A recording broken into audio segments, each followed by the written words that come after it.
Sir बताएं। तो Neha, cash market के स्टॉक्स में से एक है 2026 के लिए मेरी न्यू ईयर पिक शेली इंजीनियरिंग। बेहद मजबूत फंडामेंटल वाली ये कंपनी 2260 रुपये के आसपास ग्रोथ की, इसमें कई सारी वजह है और आगे कई सारे पॉजिटिव ट्रिगर्स आ सकते हैं, इसकी वजह से हमें पसंद है। 2800, 3300 और 3800 तक के टारगेट के लिए 1 से 3 साल के लिए करना है आपको निवेश। ऑटो इंजेक्टर पेंस के लिए पेटेंट टेक्नोलॉजी कंपनियों में से एक है ये। जेनरिक सेमाग्लूटेड के लिए ये लॉन्च की तैयारी में है, जो आजकल की टॉक ऑफ द टाउन है। 2026 में 3 इम्पोर्टेंट मार्केट में ये ड्रग्स है ना पेटेंट खत्म कर रही है और इसके जेनरिक वर्जन के लिए 23 से 24 ग्लोबल फार्मा कंपनियों के साथ शेली इंजीनियरिंग करार कर चुकी है। तो ऑलरेडी तो ये जैसे ही पेटेंट खत्म होगा, इसके बाद शेली इंजीनियरिंग के लिए एक बड़ा बिजनेस खुलता हुआ दिख सकता है। 2025 से 2030 के बीच में कामकाजी मुनाफे में हमें साल भर में 40 से 50% की रेंज में ग्रोथ की उम्मीद है। इतनी बड़ी ग्रोथ आ सकती है। अमेरिका और भारत की ट्रेड डील होते ही कंज्यूमर इंडस्ट्रियल सेगमेंट दो और इनके जो दूसरे 2 सेगमेंट हैं उनमें सुधार आना संभव है। पिछले 3 साल की मुनाफे की ग्रोथ 38% रही है। यूबीएस की एक बड़ी रिपोर्ट 4000 के टारगेट के साथ है। 2260 का भाव है, 4000 का टारगेट यूबीएस का है।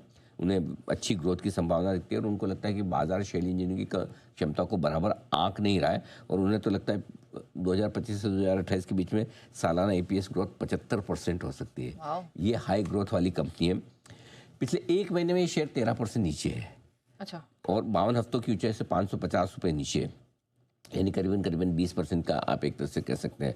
हालांकि 1 साल में 55% बढ़ा हुआ भी है, लेकिन उसके बावजूद अच्छे लेवल पर अब वापस आ चुका है करेक्शन के बाद। तो ये निवेश का अच्छा मौका आपको दे सकता है।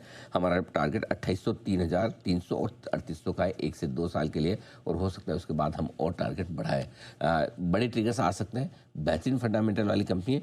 फिर भी जिन लोगों को रिस्क कम रखना है, 2000 रुपये के नीचे का स्टॉप लॉस आप रख लीजिए, अगर जो कम रिस्क लेने वाले इन्वेस्टर, ताकि आपकी कैपिटल बहुत ज़्यादा नुकसान ना हो या प्रोटेक्ट। एक स्टॉक और मैंने अभी दिया था आरईसी, आज वहाँ पर भी निवेश करने की राय है। वहाँ पर मैं सिर्फ आपको टारगेट्स और सारे बता देता हूँ क्योंकि बाकी तो मैं बता ही चुका हूँ। तो आरईसी में भी हमें लगता है कि करेक्शन के बाद अच्छे लेवल्स पे आ चुका है, टॉप से काफ़ी गिरा हुआ है और यहाँ पर 425, 525 और 600 रुपये तक के टारगेट के लिए आरईसी में भी आप निवेश कर सकते हैं। तो आज नए साल के तौर पर 2 पिक्स है और स्टॉप लॉस अगर आप रखना चाहें 325 के नीचे का रख सकते हैं। तो बेहतरीन वैल्यूएशंस पर अब आरईसी भी आ चुका है। ये 2 स्टॉक है हमने आज पसंद किए न्यू ईयर पिक के तौर पर।